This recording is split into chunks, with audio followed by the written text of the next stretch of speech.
And good evening, everybody. Welcome to the Indiana Elks Lodge, and welcome to Hawk Talk. This is Jack Benedict, along with Coach Paul Tortorella. We have a special guest coming up a little bit later on, and we welcome you to the Elks Lodge in another edition of Hawk Talk. And here we go, getting toward the middle part of the season. We'll talk about Slippery Rock, homecoming, all of those things coming up here in just a little bit. Well, the Crimson Hawks are 4-0. By the way, they've bumped up 4 different notches from 25 to 21 in the coaches poll. Slippery Rock will be in town. They're number 9 in the nation. But the victory was 31-0, was Hall of Fame Day, and it was a Hall of Fame Day because it was 31-0, a shutout over Clarion. Meanwhile, Slippery Rock held on and beat Edinburgh 28-23. First of all, Coach, it was a big day, and the defense was simply outstanding, wasn't it? Yeah, we came to play defense. I think overall we played a really good game, but the first half probably the defense carried us. But when the offense has the ball for 40 minutes, that plays a big part in it too. So when you're making first downs on third down on offense and you're stopping them on third down on defense, that's usually a pretty good formula. But I've been around probably a little too long, and I don't know if I've ever been in a game where time of possession was 40 minutes to 20. Yeah, it's amazing, wasn't it? It really was. And to do that, you got to be really good on third down defensively and offensively.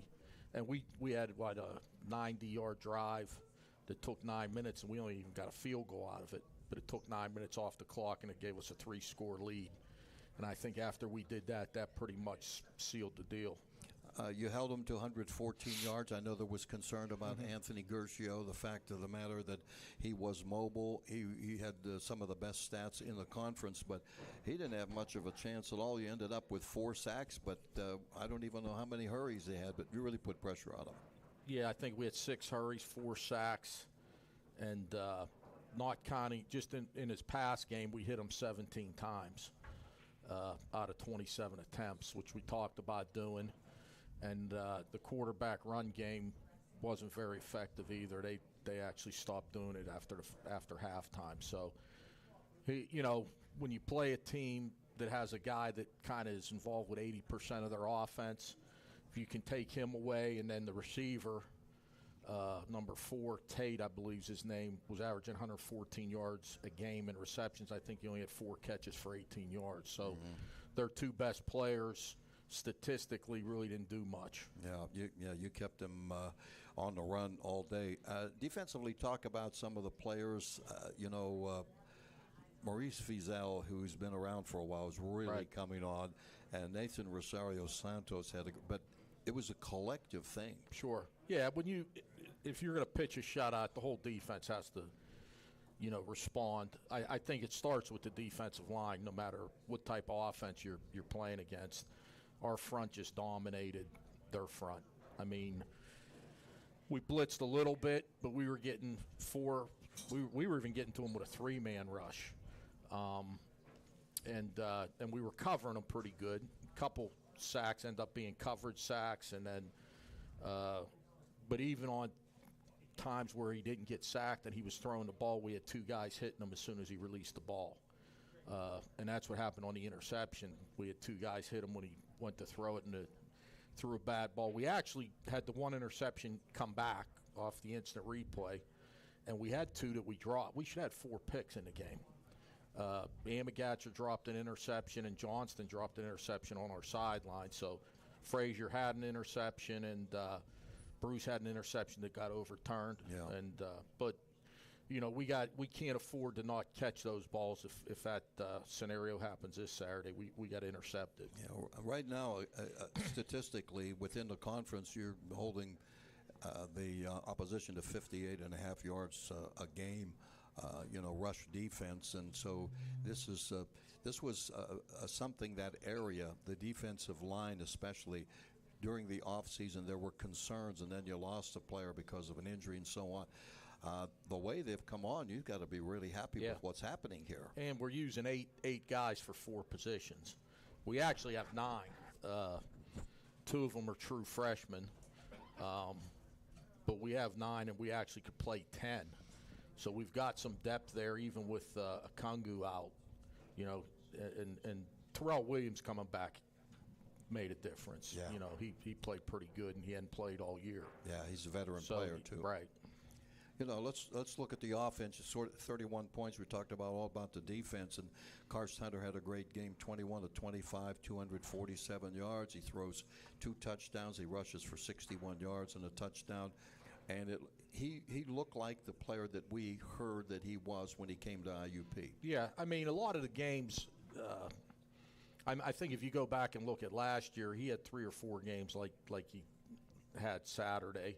I think late in the year last year, the last 2 weeks, he had pretty good statistics also, run pass. So, you know, and he got hurt, I believe it was the beginning of the second half against Lockhaven. So he's only played, going into Saturday, he'd only played a game and a half this year. Missed the second half of Lockhaven, didn't play against Millersville, obviously, so it was good for him to come back. He looked fresh. He had fresh legs, as you could see. He's got deceiving speed when he runs the ball. He can run away from some people, but you know, he was on in the passing game. He probably only missed 2 throws and had 1 or 2 bad reads, and other than that, he played pretty well. Do you think he's 100% yet? I think he is. Yeah, I think he is. Yeah, he looked fine on Saturday. He had a great week of practice. You know, he ran some quarterback runs that were there. They were really, since he didn't play last week, and maybe they thought he was a little injured, they really weren't thinking he was gonna run the ball in quarterback run game. So they you know, he kept it twice because they had nobody on the quarterback. Yeah. They were playing the running back heavy. I think in that respect, Monaco gave us a charge too. You know, I always talk about the glass half full, half empty. When you don't practice for 6 weeks, that's not good. But the one thing is, when you do eventually start playing, you got fresh legs. And he looked a lot faster than anybody else out there on the field Saturday because he hasn't played a lot. Well, the ironic thing about Monaco, and I read up the 3 years that he was all conference at Bloomsburg, he missed 1 game in 3 years. Yeah, well, that was one of the reasons we were really interested in him. You know, because if you're playing running back, and he was heavily involved in their pass game, he caught a lot of balls. He was returner at Bloomsburg. So this guy did everything at Bloomsburg. And when we sat down and looked at his statistics, I don't know, he had over 3,000 yards total, or he had a lot of yards doing everything. But the key was he played like 32 out of 33 games. And that says something when you're a running back, plus when you're doing all the different things he did at Bloomsburg. So, you know, he was just unfortunate. He pulled his hamstring early in camp, but he looks 100%. And like I said, he is fresh. You know, he looked a lot faster than anybody else out there on that field. Yeah. Let's talk about Maurice Massey, who's starting to come along.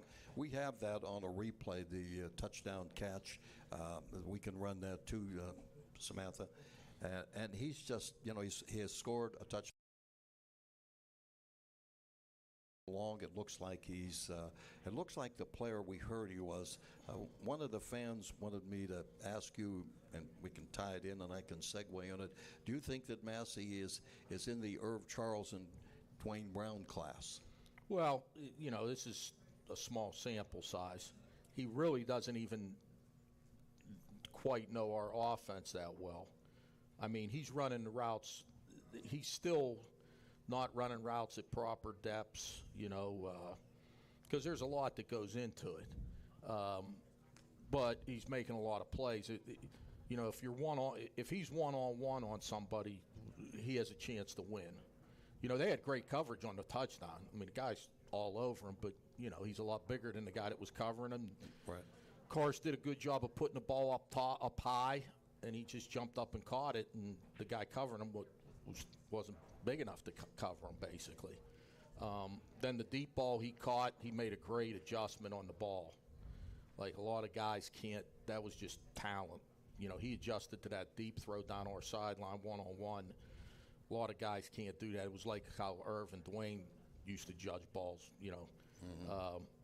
And then he's done a good job in our slant game, catching a lot of slants. He's a big target. The one we missed on 4th down was a little bit of an overthrow. but somebody flashed in the window for Karsten. He had to kind of throw it a little higher than he wanted. Probably shouldn't have thrown that. We had an out route to the field that was open. That's where he probably should have went with it. But so I mean, he's still not polished to where, he came in, I think, midway through the second week of camp. So he really didn't practice a whole lot going into the Ashland game. Only played 15 plays against Ashland. Then he played more against Lock Haven, and then the last 2 weeks he's played a bunch. So he's getting better and better every week. But he's 6'4", and he's got long arms, and he can jump. And those are usually pretty good. That's a pretty good combination for a wide receiver. Yeah, I'd say. It came from southeastern Louisiana. I just found this out the other day, and you can correct me if I'm wrong. Bill DeTavio is coaching there? Yeah. So was that your lead into? No, we had already been communicating with him, and then I did talk to Billy through email, and he gave him a thumbs up, saying he had said that they really want him to stay, but he wants to play more, and that was where the problem was, and the issue was if he did go to another Division I school, he'd only have 1 year. He still had 2 years for Division II, so it was kind of like to that point he was going to go to a Division II school. Yeah, you never know. Huh? All right, we're going to be back. We're on Hawk Talk with the Elks Lodge, and we're going to be back with the coach and talk more about IUP football on 92.5 and Renda Digital TV. We'll be right back. For food, fun, and entertainment with a purpose, the Elks Lodge 931 in Indiana is more than a place. It's community. Become an elk. Enjoy food, fun, bowling, music, events, and a banquet hall. Distinctly American, Elks are rooted in brotherly love, charity, fidelity, and justice.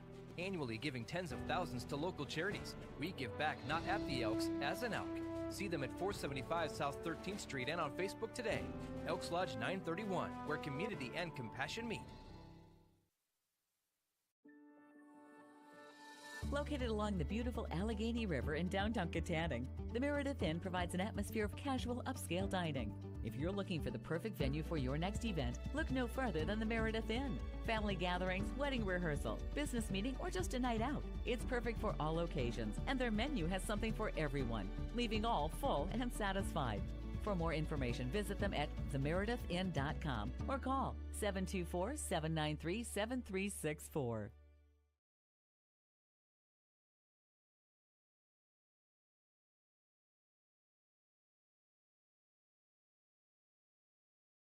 And welcome back. We're at the Elks Lodge here on South 13th Street in Indiana. And we've got Hawk Talk with Coach Paul Tortorella getting ready for Slippery Rock this coming Saturday and homecoming. It was a great Hall of Fame get-together last week. Before I follow up on that, let me ask you this, Coach. You targeted the tight ends more this time with Cole Laney and with Marcus Day, who had a touchdown. Is this something you would like to do more of? Well, it's taking what the defense gives us, and we got some one-on-one coverage. We call it big man on little man on both of the receptions. That they were both really good catches by both guys. Well, I mean, we had 4 inches on the guys that were covering us. So Karst is starting to really do a good job of putting the ball up high for our taller, bigger guys. Laney's 6'6" and Day's 6'3", and they had a 5'10" corner covering one, and the safety who was 5'11" trying to cover. So, it's not a jump ball, so to speak, but it's still big man on little man, we call it, and we don't like those odds when we're on defense and we got a smaller guy covering a bigger guy, so that's where it comes into where we were using the tight ends. It's nice to have a 6'4" quarterback, too. That helps. Yeah, that helps. See it. And he can get the ball up top, so it's gotten a lot better the last 2 weeks, both with Nico and Karst, giving our bigger guys chances at what we call 50-50 balls to make plays on them. Let's just touch upon replay review, okay? We had to sit there and wait. Now, And, of course, it took, what, you got 12 minutes with Darius Bruce getting an interception, we thought? Yeah, I mean, it's like, how do I want to say this? I mean, if we're going to have instant replay, I think it should be at every team should have it. Like, there's only 3 schools that have it, so that doesn't seem right to me. But we're one of them that has it. And I believe East Stroudsburg and Edinburgh are the other 2. So that really doesn't sound right to me. Number 2, I don't know what they're watching it on. Was it a little Cracker Jack TV monitor or whatever they had in there? I have no idea. So that's another thing. They only had one shot view of it. And at the end of the day, my thing was, and Jim Toomey, the referee's a really good referee and he's a good guy. And I said, Jim, you took 12 minutes to review it. Like, if you took 12 minutes, how do you reverse it when it took you 12 minutes to, well, you know, I couldn't get the right angle. And at the end of the day, it looked way too close to overturn. But at the end of the day, we were better off because they shanked the punt. We actually got the ball 20 yards closer than we would have with the – now, Darius Bruce didn't like it because he wanted an interception, which I get it. But so it was kind of like the fate had it that we actually had better field position. Then the one we challenged, like I probably wouldn't have challenged like Monaco did I probably wouldn't have challenged a play like that. Like, it was going to be 4th down anyway, so it was almost like a punt. Mm-hmm. But when we fumbled and it looked like Cars threw the ball and we fumbled and they got the ball on our 33-yard line, it was worth taking a shot on the challenge. Mm-hmm. Guys up in the box said maybe it may have came out of his hand while he was going to throw it. But then when they were right, when you came to look at it, one of their guys hit Karst and it came out of his hand before he actually went to throw it. So it was a legitimate fumble, but it was worth the challenge. Was all of this, whenever it was put to a vote, and only 3 said, okay, we can do this? I guess. Okay. Yeah, I mean, that's – I mean, I don't know. But I know there's only 3 places to do it, and we're one of them. So and it might be a situation like, who knows? It might be in our favor one day where – True. You know, but to me, if you only get one challenge and you get it right, then you only get one more, okay? But if you only get one challenge and you get it wrong, you're done. So to me, you better challenge something like a change of possession. Like, it was 1st and 10 on our 33-yard line, and if it's an incomplete, now it's 2nd and 10 on our 33. Well, if it's a fumble, they got it 1st and 10 on our 33. So it was worth challenging unless somebody upstairs said, like, you know, they were watching it on their phone. You know, we had a couple guys up in the box watching on their phone, said, nah, it's close. You might win it. If they would have said no way, then it wouldn't even been worth challenging. Yeah. Like, there was another play on our sideline where Clarion's guy caught the ball, and I was standing right there. He did come down on the line, but I was surprised they didn't challenge that because they challenged the same thing over on their side. On the other side. Yeah. Bring us up to date on injury situation. Ridley, Hauser, Acuna, Washington. Right. Those are the 4 that didn't play Saturday. We're going to see how they do in practice this week, which they should be able to practice. None of them really ended up practicing. We were hoping they'd practice by the end of the week last week, and they didn't. So obviously they were out for the game. We're expecting them. We had a walkthrough today, so we're expecting all of them to try and practice this week, you know, at least by Wednesday. And if they can practice and it looks like they're, you know, healthy, they'll play. But if they don't practice and it doesn't look like we're not going to put a guy out there at 80%. Right. When we've had, I mean, Ridley's been out since the middle of the Lock Haven game. Hauser's been out since the first series of the Lock Haven game. Akungu got hurt in the first quarter of the Lock Haven game. Randy got hurt in practice. Yeah. He hasn't even played this year. So it's, you know, we've been playing without these guys. We'd love to have them all back, but we're not going to play any of those guys if they're not close to 100%. Yeah. One other guy that I thought about and somebody else reminded you was Tamade Penn. Yeah. He's still got that knee. This is from last year, right? Yeah. Well, he had an operation in November. Yeah. So he's still, 10 months, usually with an ACL. So he's still not 100%. J.D. Younger went down, but fortunately He's came fine. back. He's fine? Yeah, he's okay. fine. All right, that's good. Let's take a look. I've got some questions that were forwarded me from the fans here. The team hasn't been able to run the ball very well so far, especially in the first half. Any particular thoughts why on that? Well, our pass percentage is pretty high because teams are, they're lining up to stop the run, to be pretty honest about it. They don't want us running the ball. So it's opened up, I don't know what our completion percentage is with the two quarterbacks that we've played with, but it's probably pretty high. Well, because we're getting a lot of one-on-one coverage because they're loading up the box on us. So, and then we started clearing out, though, running the ball. In the second half, we ran it pretty good. We end up, I think, 178 maybe rushing, which isn't a bad day when you mixed in the quarterback runs and obviously the tailback runs. And we ran one reverse that gained only 6 yards. But we had some runs come out of there in the second half because we were starting to wear them out, wear them down. And, you got to run the ball to win the time of possession and control the football. You can't just go out there and throw the ball and think that, you're going to play a lot more defense if you don't run the ball. And that's who we are. That's how we play. We're going to try to run the football, and we're not going to give up on it. And eventually we're hoping to wear you down in the second half, try to control the time of possession, take some shots in the pass game. We were really good on third down. I think we were 50% on Saturday. We hit 4 passes on third down on that 90-yard drive. Yes. That's how it ended up being like 16 plays. Yeah. We made 4 third down plays on that drive. So I was happy with the distribution, run, pass, formations, personnel groupings. We had a pretty good flow. We got stopped down on the 2, and then we got stopped on the 9 and kicked the field goal. Other than that, every time we were in the red zone, we scored a touchdown. And we did a good job. A couple times we were backed up. Their punter did a good job burying us inside our 15. Near the end of the first half, we got it out and ended the half. They didn't call timeout to try to get the ball back because we moved the ball out.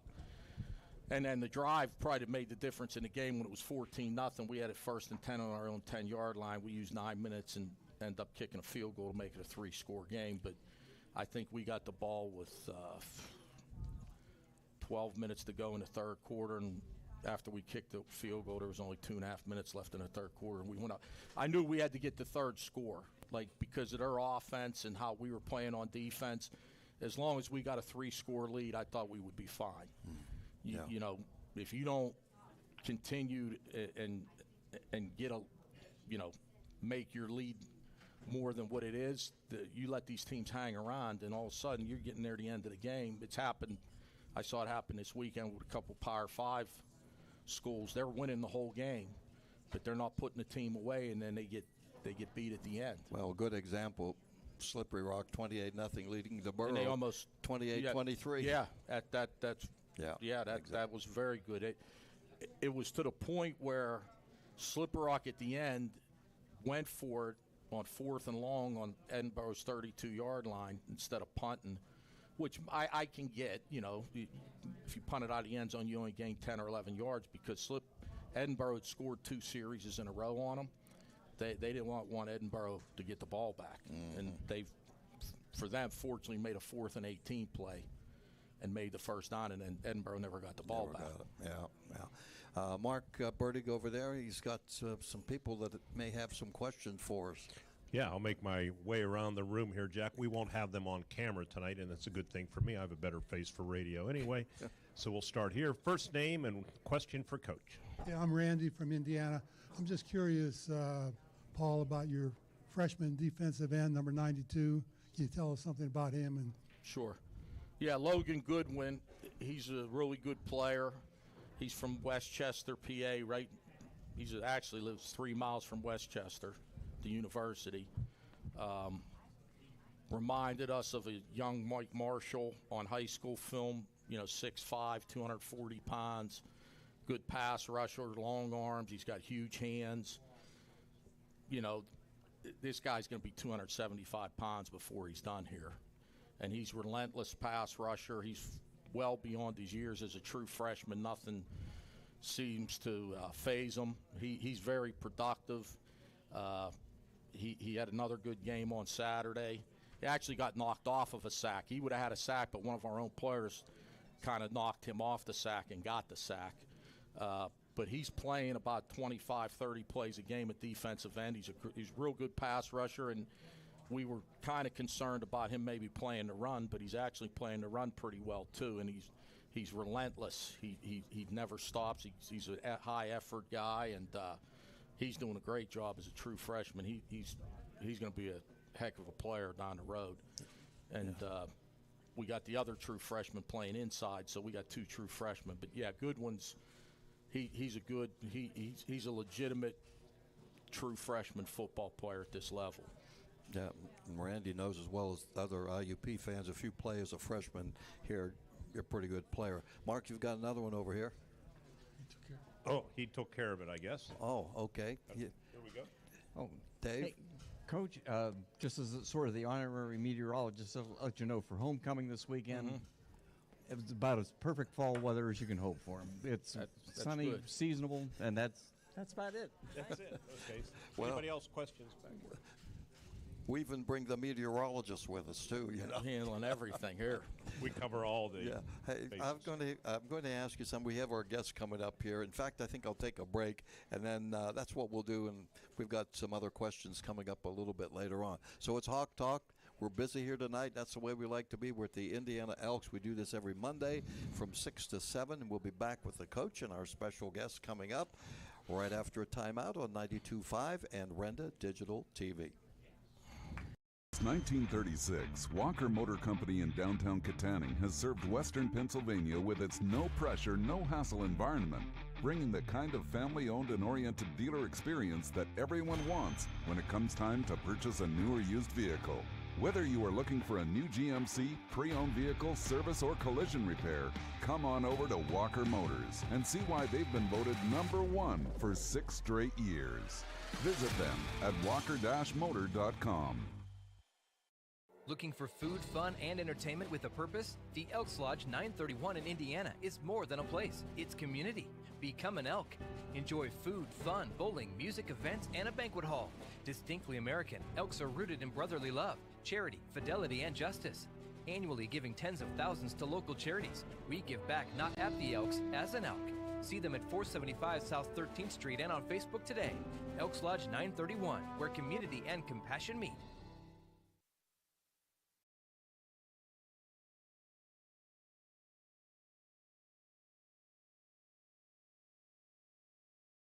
And welcome back, everybody. Second half now of our show, Hawk Talk. Coach Paul Tortorella and our special guest, Pat Doherty. Yeah, I really feel special, Jack. You and I get to spend every Saturday together. So Yeah, we really do, and we have a lot of fun doing it, and it's just been great. So I'm going to start off. People in the county and surrounding areas are very much aware of you and your family tie-in with your dad, the former coach. And, Sure. Go back to when you were just a little guy. Yeah. Yeah. When did this all start for you? I would have been about 5 years old. I remember my dad's first media day at IUP as the head coach. I'm running on the cinder track, cut my eye open, and I'm bleeding everywhere. Oh, gee. So then I had to go up to the emergency room while he was doing picture and media day. So I was at the emergency room getting stitches in my eye. I still have the scar. I can see that, yeah. 5 years old. Okay, so then, it evolved, and you were a ball boy, and you were a Right. coach and everything else. Sure. Maybe bring us up to date on that a little bit. Yeah, I mean, after I graduated high school, Coach Signetti was very gracious and offered me a position helping out on his staff. Started as a defensive assistant. Really enjoyed doing that. Kept me out of trouble mainly. And then in 1995, I got to work under Coach Tortorella I was his assistant, and just it's in my blood. Yeah. Well, so now, Coach, Slippery Rock grad. There's so many IUP people that are Slippery Rock grad. Think about the series. This is the rivalry game. Sure. And it's been for quite a while. But at one time it wasn't. Right. The first game I remember was the 1969 game, and IUP had a winning streak coming off the Boardwalk Bowl the previous year, and we lose 23-21. And the fans after the game, I can remember, they're sitting, it's like, we never lose here.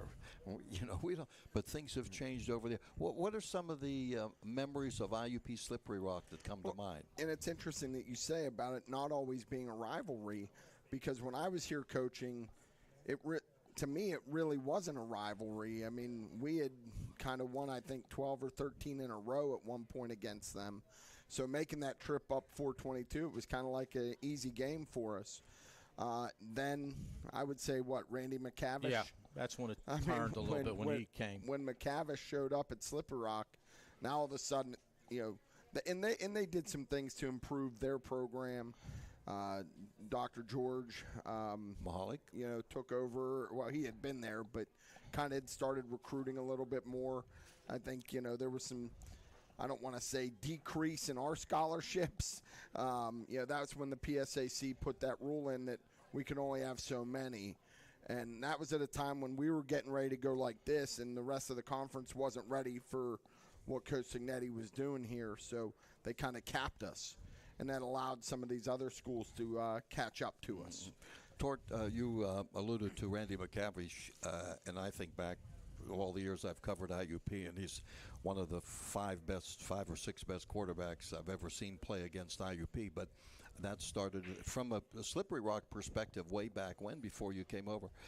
What was the thought process there? Anything in particular? No, I mean, like I said, this started to become a real rivalry when he became their quarterback. Yeah, and Coach Wilson, Larry Wilson, was on that team with McCavish. That team, yeah.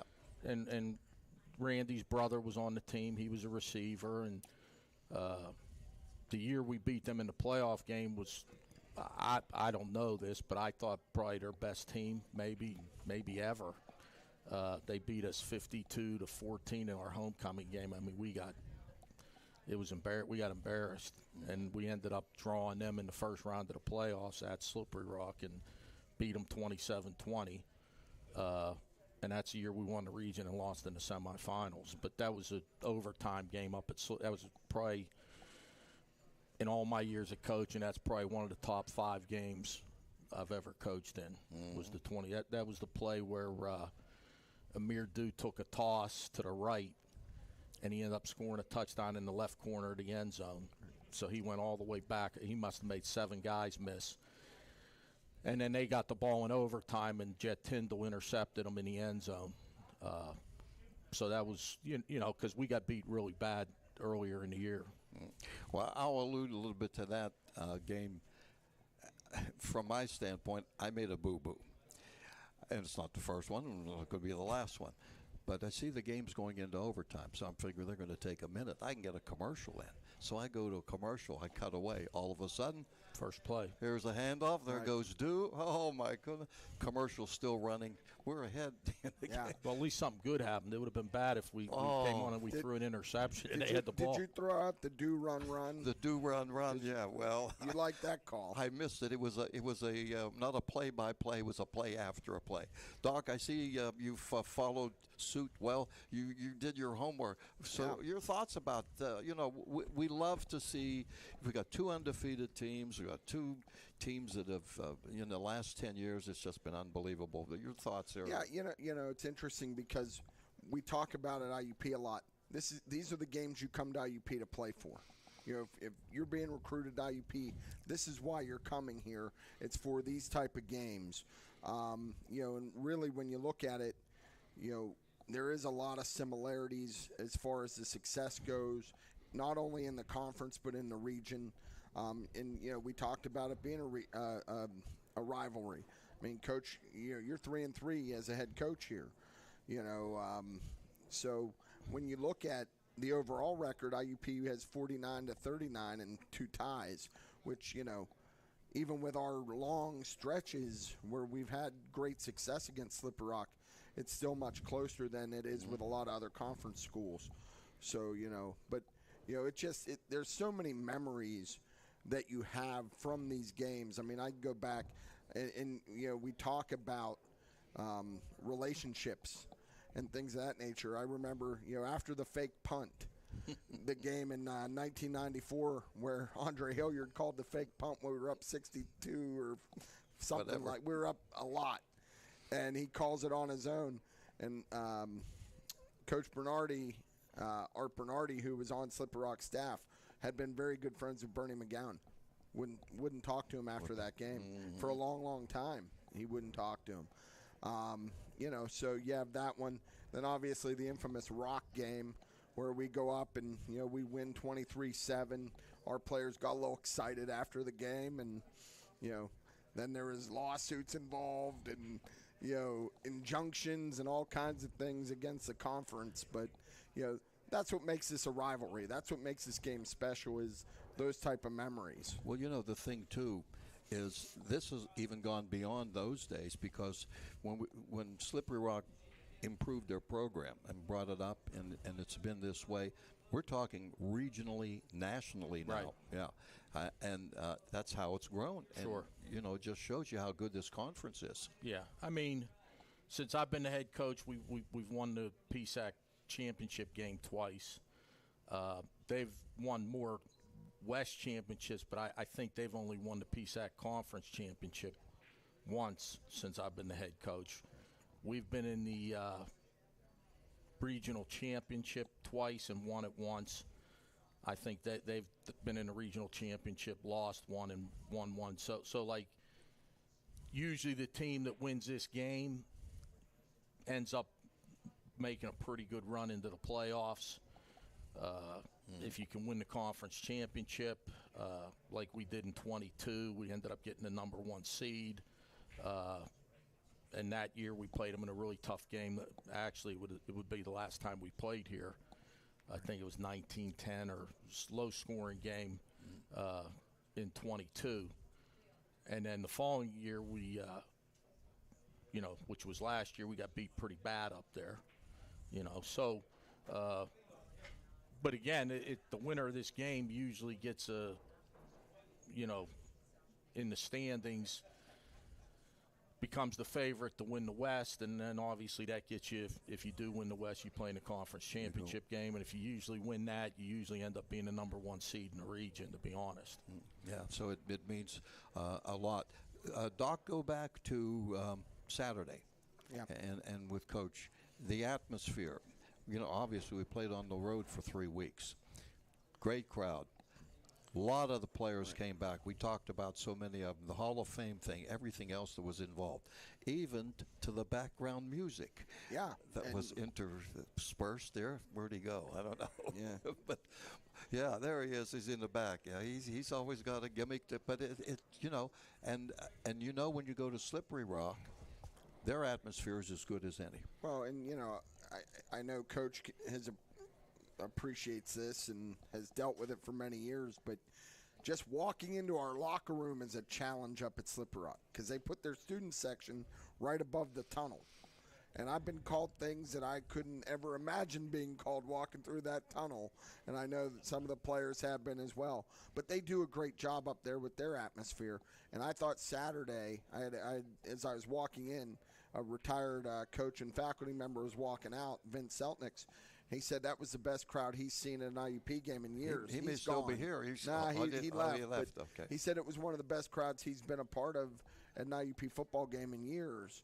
And, we need that kind of energy and plus more, right, Coach? Yeah, I mean, certain years, I guess, we didn't play at home for 3 games, so it was kind of built up. So if you want, we couldn't come watch us play unless you went with us on the road.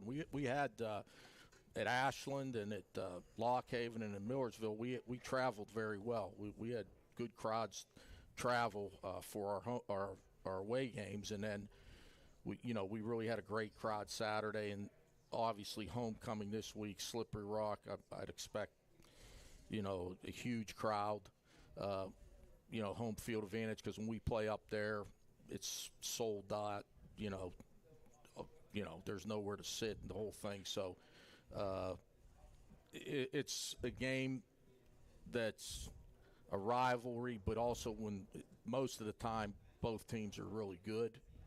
So it makes it a big game. There's rivalry games when teams are like 500, each team's 500. It's a rivalry game, but neither team's a great team in this instance usually. And I would be willing to say, probably since I've been the head coach, either us or Slippery Rock have been ranked in the top 10 every time we've played.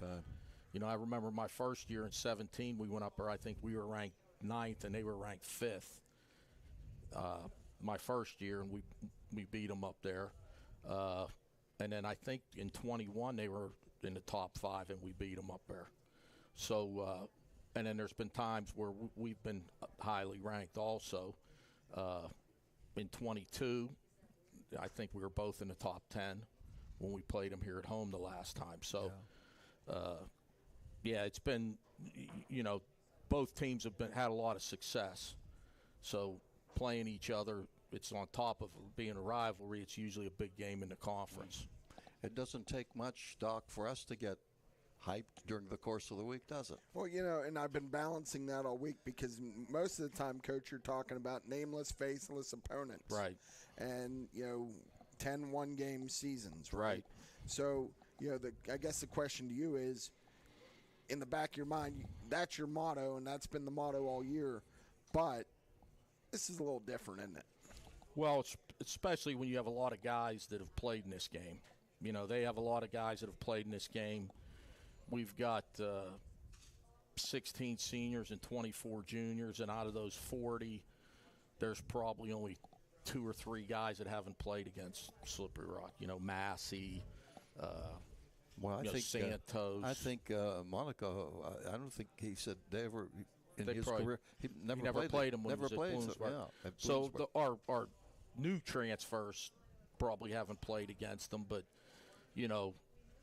out of those 40 guys, 35 to 36 of them have played against Slippery Rock, and they have a ton of guys that played against us too. So it's not like they understand. Yeah.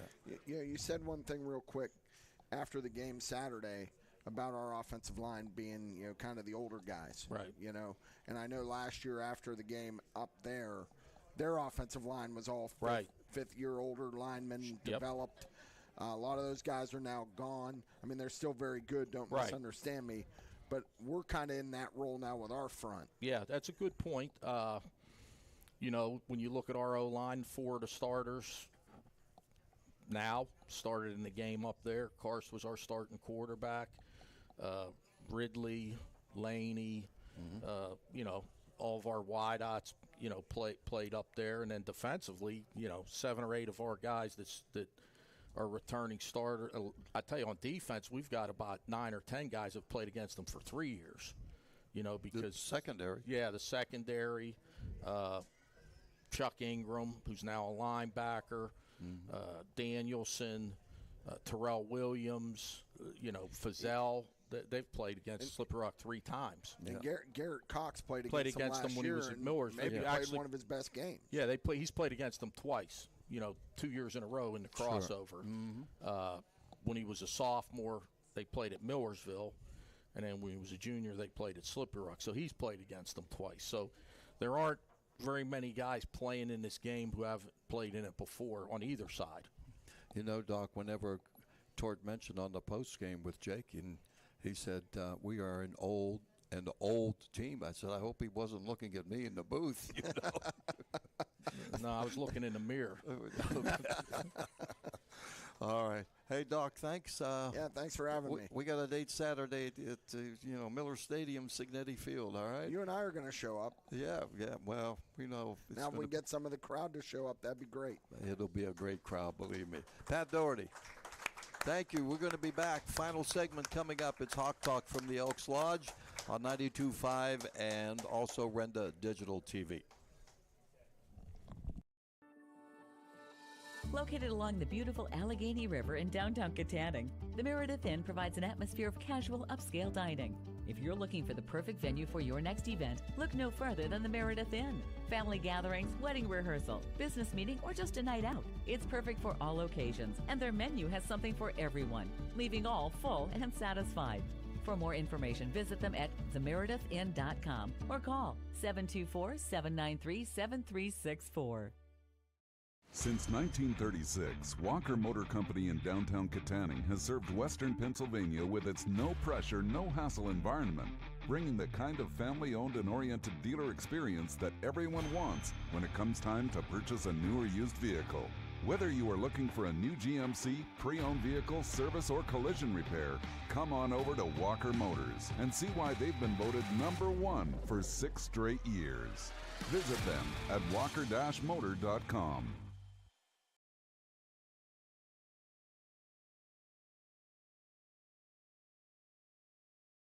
And we're back with the final segment here at the Elks Lodge here in Indiana. Jack Benedict, Coach Paul Tortorella, Hawk Talk it is. Great crowd on hand tonight. Tell your friends about it. You don't have to be a member. You can join, but you don't have to be a member to attend our show. And we've got refreshments and everything you can purchase. And, you know, we have a great time talking football. George, let's talk about Slippery Rock a little bit. And we all know how good they were. They had another great year last year. When you take a look at them on video, are there comparisons? Or do they look better? Do they look the same? What do you see? Well, on offense, they have the same quarterback, Braden Long, who we tried to recruit here, who had a great game against us last year and had an unbelievable season last year. So it starts there with him on offense. They've also, they've lost some receivers, but they've kind of replenished there. They've got a slot receiver, Wilson, from Farrell High School that can fly. They've had some injuries at wideout. They've got a transfer from Notre Dame College, a bigger receiver that's a good receiver. Their tight end's a really good player. He originally committed to us here, and that was COVID year, and he decided not to go to school that year. And then he ended up going to West Liberty, and now he transferred to Slippery Rock. So this will be his 3rd year playing for Slippery Rock, their tight end, who's a really good player. But you see that a lot. We recruit the same guys. They recruit the same guys. We know, some of the guys, like, Garrett Cox, they tried hard to get him. We got him. We tried hard to get the quarterback. They got the quarterback. They've got 2 dynamic running backs. Dior, who's been there seems like forever. For a while, yeah. And the transfer from Notre Dame College, Lawrence. Mm-hmm. He's a load. 2 really good running backs. So, that's where they're at offensively. And then defensively, Todd Hill, who's a transfer from Pitt, originally from Duquesne, as a grad transfer. He's probably, I'd say he's probably the best D-end in the league. Okay, he's hard to handle. Mm-hmm. You got to know where he's at all times. He's a great pass rusher. Johnson, one of their inside down guys, is a 4-year starter. They're young at linebacker. They're playing a redshirt sophomore and a freshman. But they're both playing pretty good. And they've got some dynamic. Faulkner in the secondary is a 4-year starter. Stokes is an all-league player in the secondary. They did lose some of their safeties, so they're playing with new safeties that are playing pretty well. Now, did those guys play earlier in the year that they lost, or was it before the season? Well, they have wideout Ramper that hasn't played yet this year. Now, he supposedly was dressed for the Edinburgh game but didn't play. He's a 6'4" wideout. He was their number 2 receiver last year. In that offense. Yeah. Well. And, so, they got a left tackle that's been a 3-year starter. He's a really good player on offense, Cooper. So guys that we know about, and they know about our guys, and, it'll be tough. They're playing great defense. They haven't given up many points. They're great on 3rd down. I think they may lead the country in 3rd down defense. So we're going to have to convert some 3rd downs against a really good 3rd down defense. Haven't given up a lot of points. And then offensively, they're controlling the ball more than they have in the past. You know, it's not as they're not playing as fast as they normally have. So they're even winning the time of possession and controlling the ball, and they're running the ball with those two running backs. But those two running backs catch a lot of passes out of the backfield too. But obviously the quarterback, you know, you say, well, blitz them, well, three-man rush. Well, I mean, you can't just do one thing. I mean, he's really good, so you got to pick and choose when you want to blitz, when you want to go coverage, et cetera, because they'll spread you out and throw it. You got to cover the whole field against them. One thing I noticed is he doesn't turn the ball over. Except that's the other thing. No interceptions. He hasn't thrown an interception. They're +7 in turnovers. We're +5. Karst has thrown. We've only thrown one interception. They haven't thrown any. So, you know, we're both doing a good job in the turnover ratio, and they also have a great kick returner in Wilson, number 4. So they have, you know, good special teams also. They cover kicks really well. Yeah, somebody has said return man for the number run. 4, Wilson. He's their slot receiver. Yeah, he's probably going to be the fastest guy on the field. I mean, he's fast. Well, one of the things that's a positive this year with IUP, of course, return men, Clark, right, Frazier. Yeah, and we've done a good job. We luckily didn't get any opportunities for kickoff return because we didn't give up any points, and then on the second half or the opening kickoff, they kicked it out of the end zone. So we didn't have any kick returns last week. And then punt return, we didn't have anything going there either. We tried to block actually a couple punts last week because we thought that was something we could get against Clarion. But their kick returner, Wilson, number 4, who's their inside slot receiver, he's their big play guy, yardage after the catch guy. He can really fly. It's tough to tackle in the open field because their offense, they use the whole field. They'll spread you out, and you got to cover the whole field. As a coach, is there, when you're playing a game like this, of course every game is important because football, you only have X number of games, right? Not like basketball or whatever. Do you kind of encourage your players, for instance, defensively, to be physical, to be smart and all that sort of, but don't try to overdo it because sometimes that is a detriment. Sure.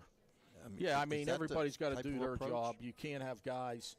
I think that's what defensively Saturday against Clarion, which was really good, was we had great team defense. We had a lot of guys not trying to do too much. Yeah. You know, we talk about doing your job, playing the next play. You know, I thought we did a great job of that on defense last Saturday. And you have to do, you know, they're going to make some plays, Slippery Rock. Like, we're not going to go in there and hold them to 100 yards of total offense. But when the play's over, you got to get ready. That's over. You got to go play the next play. You can't dwell on, you know, them completing a 25-yard pass. I mean, they're going to make some plays.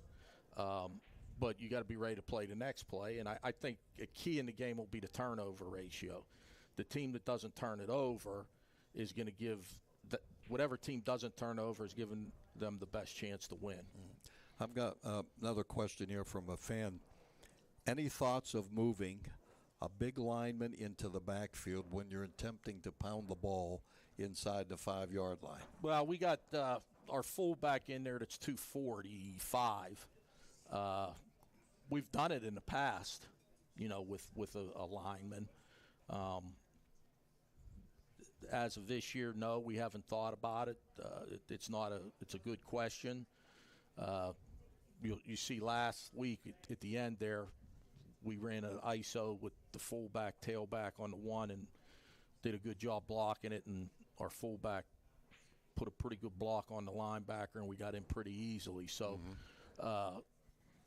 you know, that's you know, kind of the way we go with it.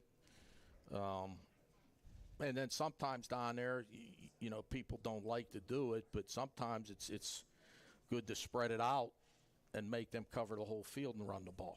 You know, we're not really into running the ball on the 2-yard line out of the shotgun, but when you spread the field out, you don't have 9 guys in the box to stop the play on the 2-yard line where you're trying to run it. That's what happened Saturday. We got outnumbered. Actually, what happened is we motioned the guy over, and they made a mistake, and it helped them. They had 2 guys run over with them, and we were running the ball where we were motioning. If we'd had the play call where we were running it away from the motion, it would have walked in because they literally had 2 guys go with our guy, and they had nobody on the backside to force the play. So Interesting. sometimes it's, it works out like that.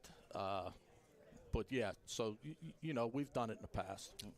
All right, Tort, thanks very much. We're all looking forward to the next game up, as you say, and that'll be a 2 o'clock kickoff.